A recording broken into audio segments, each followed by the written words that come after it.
Баршаңызға сәлем. Бүгінгі видеода красный бархат трайфлның рецептісімен бөлісемін. Трайфлдың құрамын видеоның астына қалдырамын. Барлық ингредиенттер бөлме температурасында болуы қажет. Құрғақ ингредиенттерді араластырудан бастаймыз. Ұнымызға қопсытқышымыз салып, жақсылап араластырып аламыз.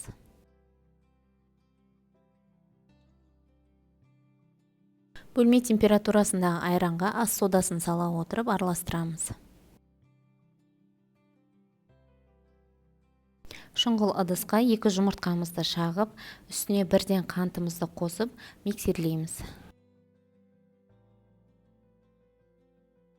Миксердің ең төменгі жылдамдығынан бастаймыз және жылдамдықты арттыра береміз. Массамыз 2 есеге дейін ұлғайып, ағарғанша миксерлейміз.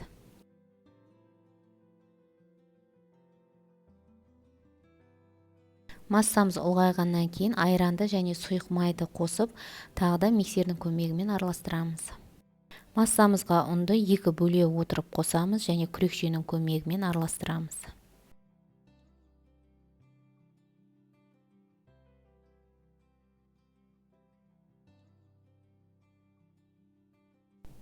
Массамыз ұнмен толық араласқаннан кейін осы кезде бояғышымызды қосамыз.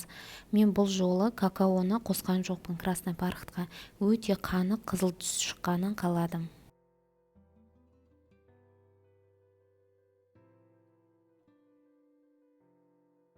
Дайын болған қамырымызды противенге пергамент қағазын төсей отырып, қызып тұрған пеште 180 градуста 6-7 минутта пісіріп аламыз. Пісіп дайын болған бисквитімізді бөлме температурасына толық суытамыз. Толығымен суыған бисквитті блендердің көмегімен үгітіп аламыз.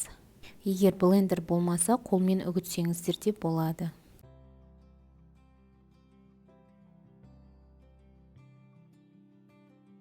Трайфлдарды жинау үшін бисквитті өтіп болғаннан кейін енді крем дайындаймыз. Суық сливкеге бірден қантымызды салып, миксердің көмегімен араластырамыз.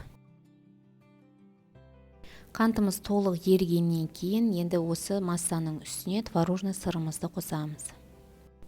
Творожный сырымызды қосып, миксердің көмегімен араластырғаннан кейін креміміз қоюланып, біздің дайын болып бастайды. Дайын болған кремімізді кондитерлік қапқа сала отырып пайдаланамыз. Бисквитіміз және креміміз дайын, енді трайфлымызды жинаймыз. Осындай арнайы стакандарға 1,5-2 ас қасық бисквиттерімізді салып шығамыз.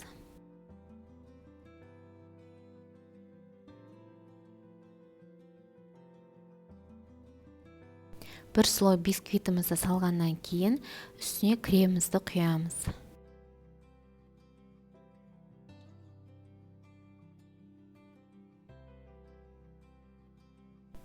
Видеодан көріп отырғандарыңызды кезекпен кезек слой жасаймыз.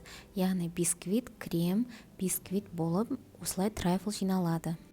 Осы рецептпен жасасаңыз, үлкен стакандармен 6 трайфл сіздерде дайын болады. Егер де начинка жасайтын болсаңыз, онда 10 трайфл шығаруға болады. Красный бархат малинамен өте керемет үйлеседі. Малиновый соус дайындап, начинка ретінде салсаңыздар болады.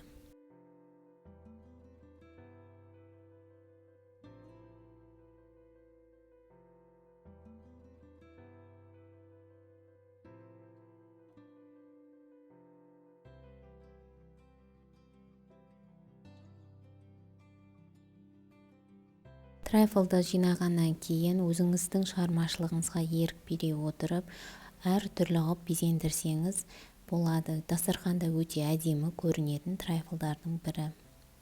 Осымен мен өз видеомды аяқтаймын. Егер рецепт ұнап жатса, каналға тіркеліңіздер, лайк басыңыздар және кез келген комментарий қалдырыңыздар.